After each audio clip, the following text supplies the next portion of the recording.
Hello, everyone, and welcome back to another call with Innumeris Education. Today is our third installment of our new speaker series here, Alternative Careers in Sports. And today I am delighted to be joined by Reeves, who is the lead player development and wellbeing coach at Gaelic Players Association. Ian, how are you? Good, Niall. How are you? It's good to be here, and thanks for having me. Not so bad. Thanks very much for coming on. How you be keeping? Yeah, all good. It's the Friday of the August bank holiday, so you can't really complain, can you? Yeah, exactly. We're just off the big weekend, I suppose, in the GA calendar last weekend. How did you find that? Yeah, it's hard to believe that the men's anyway is all done and dusted. I know we've got this weekend for the ladies and the following weekend for the camogie, but yeah, being a dub, it was bittersweet seeing Kerry win it. I think they deserve it no more than some of their superstars. But yeah, Sunday was unbelievable. The shootout between Clifford and Shane Walsh was spectacular to witness. But yeah, the lads will dust themselves off, have a few celebrations, and then sure they'll be back into the clubs over the next couple of weeks. But yeah, it was great. It was a great spectacle. And then obviously Limerick 3 in a row. They are flying. They are absolutely flying. So would love to be a fly in the wall there for a couple of weeks to see exactly what goes on and how they're oiling their machine, because they're extremely impressive fellas, you know. Definitely, just the level that they're operating at now is just so high, and the professionalism involved in the sport as well is unbelievable. It's great to see the developments that's been happening over the last decade or so, I suppose. 100%. I think as well that your development counties as well are on development. So the likes of the Talton Cup this year was a huge success for the teams that went the distance in it. So the likes of Westmeath will take huge confidence out of winning it this year, you know. And probably enter the Talton Cup final as the underdog versus Cavan, you know. And then likewise from the likes of the John McDonough, Westmeath, after winning John McDonough last year, entering the Leinster Senior Hurling Championship this year, but also staying up in Division 1. There's development there. So as much as we might focus on the top tier and your top 4 or 6, there's still great work going on in the likes of your development counties, Offaly football, Offaly hurling, Tyrone hurling, Roscommon, all those kind of counties that we might speak of. So yeah, it's all good, and I'm sure the pre-season will roll around fairly quick for the lads. Wait and see. Yeah, definitely. Anyway, look, Ian, thanks very much for coming on. Really appreciate it. I suppose what we're kind of focusing on at the minute with Innumeris is the student athlete side of things, and we've had a couple of people get into universities in America and getting the scholarships and stuff like that there. And I suppose we have a lot of people within Innumeris that are really passionate about the academic side of things and are also really passionate about the sporting side of things. And with this speaker series, we're kind of looking into people that have experience working in the sports industry, working with something that they're really passionate about, but have a career in it as well. And I suppose you're kind of the speaking truth of that as well. So we kind of want to find out a bit more about your own experience in the current role that you're doing, and also how you kind of got into it. So just kind of talk me through what the key responsibilities are for yourself. Yeah, so I suppose I'm the lead player development wellbeing coach with the Gaelic Players Association. So Gaelic Players Association is the representative body, the trade union, the players union for 4,000 senior inter-county GA players, male and female. And our purpose is fourfold: to represent the players' voice, to protect their welfare, to support their development as people, and then to create equality amongst our games. And that kind of third pillar of development is really where I kind of spend 99.9% of my time. So within developing the person behind the player, there's been a lot of research done on that when you enter into elite sport, that we can be consumed by this concept that we're an athlete and the concept of athletic identity.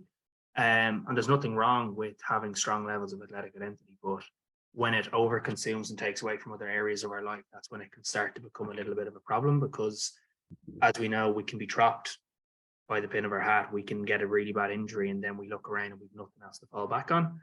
So my role is to support the players in developing other areas of their life.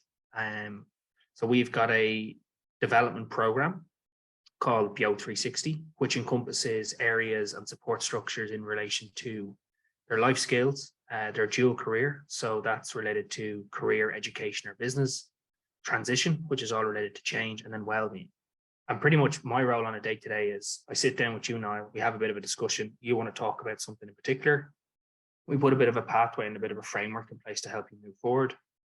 We spend maybe an hour to 90 minutes having a discussion. You've got some key actions to take away. I help you in putting those actions into place. There might be other people we need to get on the pitch. There might be other tools, resources, or programs we need to engage you with to support you in whatever you want to achieve. And then we catch up again in 3 weeks' time. So I'm kind of like a personal mentor or coach, kind of life coach for intercounty players. And yeah, my conversations can vary. So if I think back to, let's say, yesterday, the first session was with a Mayo footballer who's working in a great job, wants to travel and wants to put a structure and plan in place on how we can make that travel happen. And he wants to learn a little bit about himself so that when he goes to travel, that he can apply some of his key personality and behavior styles and skills into a applicable area. The second session was then around how it was with an Armagh ladies footballer, and it was on how can I negotiate with my boss to put a career plan internally for myself. She felt a little bit undervalued and wanted to do more. The third one was then with the down footballer who was it was wellbeing related, so I can't give too much confidential information there away. But was just looking to get a bit of help. And then the final session was with a Kildare hurler who is out of the game and is injured, and just kind of a wellbeing check-in. We do it once a month, and we set goals and we go again. So very much person related, not really player related. Doesn't really matter if they win, lose, if they're the all-star, not the all-star. And then I would feed into the wider team on. So I've had conversations yesterday, there's common themes coming up out of here, and I'd report that back to them, maybe the program manager, and say, look, I think we need to do an event on this or a workshop on that, or get somebody, a service provider, to help us with X, Y, or Z, let's say. And then they will work with me on kind of, this is what I think from our backgrounds in applied psychology, and psychology is their background. We put a structure in place. So very much person-centered and individualized, but hopefully that gives a bit of a snapshot as to what I do and what is the day-to-day kind of look like. Definitely, very good. Appreciate that. Now it's I kind of, although it's kind of person-based and really on the welfare of the player, there's quite a bit of variety in there as well in terms of what you need to have knowledge on. So I suppose the career aspect, also the well-being aspect, and being able to give them, you know, good sort of stepping stones, I suppose, for that. Do you kind of find that a bit of a challenge, or do you enjoy that as well? Yeah, so it's really interesting, right? So my background is coaching psychology. So the concept of coaching is that I'm helping you figure out where you want to go and how you want to do things, right? Yeah. So people ask me, what do I do on a day-to-day? I just ask really, really hard questions, right? Mm-hmm. Now, and then you'll tell me something, but I need to be aware of what you told me in the first couple of minutes to tie it back to the last couple of minutes, and we start tying it together. One of the things I need to be careful of is that people go, can you give me some advice, right? Now, I can give you advice, but the advice that I'm going to give is going to be the advice that I'd give myself. So the advice that I give myself might be the best advice for you. So how about we discuss maybe a couple of avenues that you could take, and then let's decide, is there any crossover between the avenues? And then you can decide on which avenue might work best for you. And I'm more than happy to support you in deciding on which avenue you'd like to take, or which stepping stone you'd like to take, and hold you accountable to it and check in with you as you're going along, you know? So you need to be, I suppose, able to have pretty good conversations using coaching psychology frameworks, which is my background, right? But then also knowing your boundaries is really important. So we're getting into an area where, you know what, this is over my threshold. So you're talking away to me now, and I'm going to go, look, no, that's brilliant. I'm able to support you within this remit, but I think it could be great if we connect you with Johnny, Mary, and Sean here and help you with X, Y, and Z. All I can do then is to signpost them and to direct them, and the GPA will have a network of service providers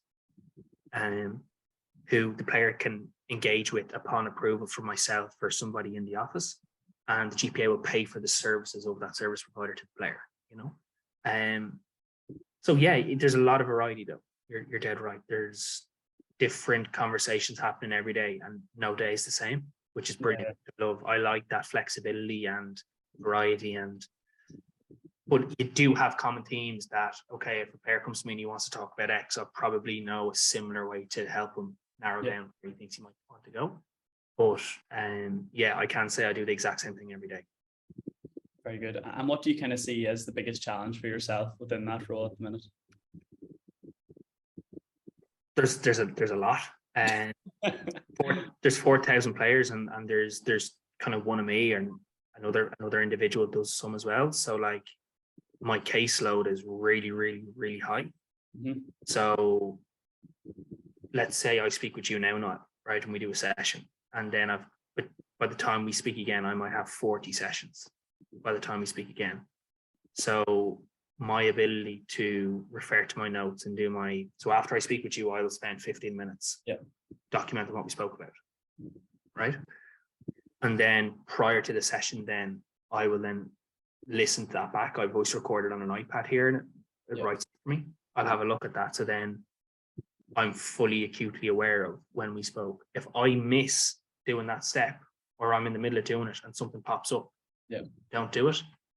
It can really create a little bit of pressure and stress, because I'm going, I need to know this, but I was talking, and I remember you told me that, you know? Yeah. Now, there's a lot of different things. So like, if you mention to me, as you're talking, you might say a deadline to me. So again, as we were talking before we came on the call, you might have a deadline of a thesis to get done. So I'll note that in the diary as you're talking here. Yeah. And then I'll text you on the day that you get it done. It's like, well done, and get your thesis in. Players are going, how did he remember that? Or when we jump on again, I go, how's Kira? She says, how did he remember my girlfriend's name? Kind of way. Or tell me, how's your dad after getting his operation? Or have you got the plumbing installed in the gaff yet? Whatever it is, you know? Yeah. It's really good, but that's really also challenging to keep tabs on everything. The second one is your own energy. And that's probably transferable in any line of work, that if I'm not energized, how can I pour from an empty jug? So if I'm helping you, but I'm not at 100%. Yeah. So like I'll have I'm not great at it now, to be honest, if I'm being really honest. Try to have my own boundaries, that like, this is me time and this is what I do to fill my own jug. That's tough, because there's players be dragging all out and looking to connect with you. I'm sure when I lift up my phone after talking to you for 30 minutes or so, there'll be a lot of questions being asked of, can we arrange a session? Can we arrange a session? Can we catch up? You know, so that's also a pretty big challenge. Yeah. No, it's great to get an insight into that as well. And it's obviously something that you really enjoy. And it's great to hear someone talk about it so passionately as well. You know, those little small things that you're doing make such a difference, I suppose, in creating the trust and the relationship between yourself and the player. And I suppose without that trust, you know, you're not being able to be as effective as you could be. And it's great to see that. Just when you mentioned the BR 360 Impact Series that you had a recent event this week or last week, was it? With I think Farmer Football of the Year was there as well. But just talk me through kind of what you're kind of going through in that workshop and how it kind of turned out. Yeah, so we had so as part of our BO 360 program, we have what we call an Impact Series. So Impact Series are numerous events that bring activation to BO. And they kind of allow players to dip their toes into what BO might look like for them. And then that encourages them to do a deep dive into BO and start their journey with me, if that makes sense. Yeah. So last week we did it in collaboration with PwC, who was one of our sponsors. And we had 30 players, 26 players in the PwC office in Dublin. And it was kind of 10 to 4. And we focus on a couple of different components for modern skills for the modern workplace. Okay. So the first session from 10 to 1 was delivered by myself. It was on psychological adaptability. All right. But pretty much what that is, Niall, is that you see the world in a certain way, right? I'm going to try and keep this as basic as I can and not go into overly technical terms, right? You see the world in a certain way. You behave in a certain way. You tick in a certain way, but so do I. Okay. Yeah. And there's a danger that I do things in a certain way and you do things in a completely different way, and it can cause a bit of friction if we're working together. Yeah. Okay. So imagine in a startup, okay, somebody that's really risk orientated and like goes at it, right, and just keeps going and sorry, reward orientated, keeps going for the like trying to pull something big off, right? And then their business partner is very much risk orientated and risk aware and going, I'm not, we're staying here, we're going through the process, we're very much being careful. Two guys actually can't get anywhere without each other. Okay, so the guy who's very much reward orientated is going to be over the edge before we know it, and the guy who's too risk orientated is going to be stuck in the mud. So we introduce guys, the players, to that. We've all got a preference, we've all got a natural way, so we help them identify that and then how it plays out. And we looked at then how it like fits into like modern teams. So if you look at from a sporting perspective, think of the Chicago Bulls. Okay, so Rodman needed that element of wriggle room. Scottie Pippen was probably felt undervalued and very detailed and analytical, whereas Jordan was very firm. And how these guys came together and how they were managed is really important. That was the first part of it. And the second part of it by PwC was communicating with impact. So how do we communicate and how do we articulate ourselves coherently and confidently? And then the last part was building our personal brand. And how do you build a personal brand? Around what are your top 5 skills? What's your X factor? What are the things you don't want to be mentioning? How do you build your network? How do you network map? And then it was all very, very practical for players. So Kieran McGeary was there, some high profile players, Samuel Roy, Garrett Dillon, Rachel Brady. Like, it's brilliant to have players in the room. And the best conversations are the conversations that you have at the coffee break. It's not really in the workshop. It's the conversations that you have at the lunch break, at the coffee break. Jesus, that's fascinating. I'm only starting to put the dots there now. And then I'm going 100%. Sure, we'll connect after and we'll get you started. And that's what's happened this week, is that a lot of them have engaged, you know. So that might give you a flavor into what we do at those kind of impact series events. Yeah, no, that's brilliant to hear. And just when you're kind of talking about the area of psychology and how interested you are in it, was that something that you always kind of saw yourself going into, maybe from secondary school and going into university? Just kind of talk me through your journey from going from secondary school on into university. So when I was in secondary school, I wanted to be a physio. Okay. And God, thank God I didn't turn out as a physio. But anyway, I didn't get the points. I was about 30 points short. Okay, so I ended up getting, I think it was my 3rd or 4th choice on my CAO. So I did sports and exercise in UCD. And would it kind of probably for the first semester and first year was like, I don't even want to be here, you know, and kind of just winged it, if you want to call it. Ended up failing a module in my first semester and first year because I completely missed a deadline or something like that, you know. That was the last one I ever failed, because I think in UCD it's like €230 or something like that to repeat it. Yeah. And then got into second year and started to get a bit of wheels in motion. And we should do an internship in the summer of second year for 10 weeks.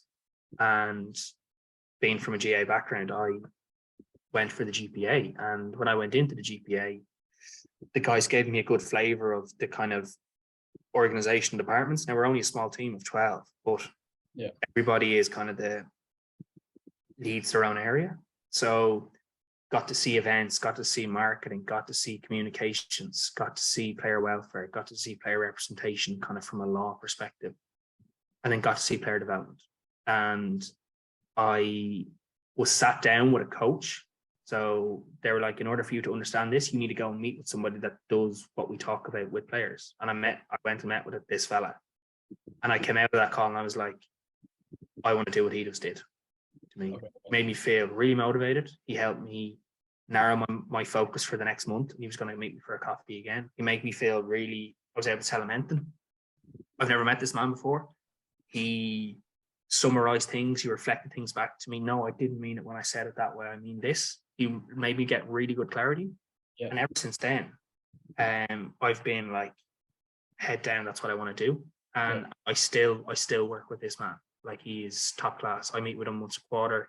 As much as I'm coaching players, he coaches me. So where are you going? What are you doing? What's going on for you? How are things going? blah, blah, blah, blah, blah. And then there was I did that in the time of my internship, and the internship was extended. So they asked me, do I want to do another 4 weeks to the end of summer? Yeah, brilliant.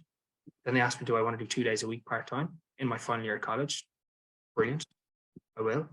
Then I did my thesis in my final year related to the work of the GPA. Okay. So I looked at the landscape of the lifestyle of a student athlete, and a load of different questions. Again, if that would be helpful for you now, it's a couple of years out of date, 2018, but providing you with that, and even our 2019 student report might give you guys an understanding of what goes on for a student athlete from an inter-county perspective. Yeah, more than happy to share that. And then came in and was offered a permanent role. Bit of a changeover in leadership. So we had a new CEO, Paul Flynn, the ex-Dublin footballer, came in, and he was really instrumental for me. He really pushed me, he really challenged me. He really was like, you can be really, really good at this if you want. I only had a phone call with him this morning, actually, checking in with him, and just really like, be the CEO of your own patch. This is yours. Grab ownership of it. Take the responsibility and do it. And that was really, really good. Now Tom Parsons is at the helm. We navigated COVID, which really meant that we needed to all step up as a team. A lot of players faced a lot of challenges. I upskilled, did a lot of upskilling in elite athlete wellbeing, performance psychology, psychometrics, complete a master's in applied psychology, all that kind of stuff. So again, working with players, and you're encouraging them to develop as people. You need to be developing yourself. You need to walk your talk. So that's a little bit of an insight as to where I am now today. And that will change as well in the near future. Yeah, no, it's a great story. So it is, and because it's always interesting how you actually end up in the role that you're in currently, and having that relationship with the GPA from such a early on in your career, and even through your studies as well, is great to see. It must have been great working for someone like Paul Flynn. That was probably someone that you looked up to, I suppose, when he was playing for Dublin.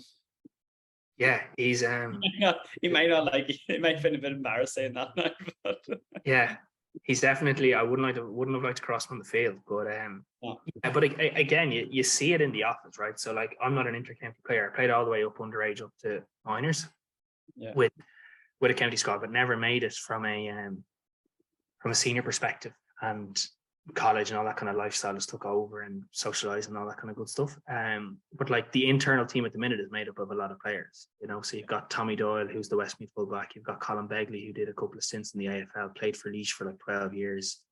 Eamon Murphy played with Kildare. Tom Parsons, Mayo legend. Kieran Barr, former Antrim player in the 80s and 90s.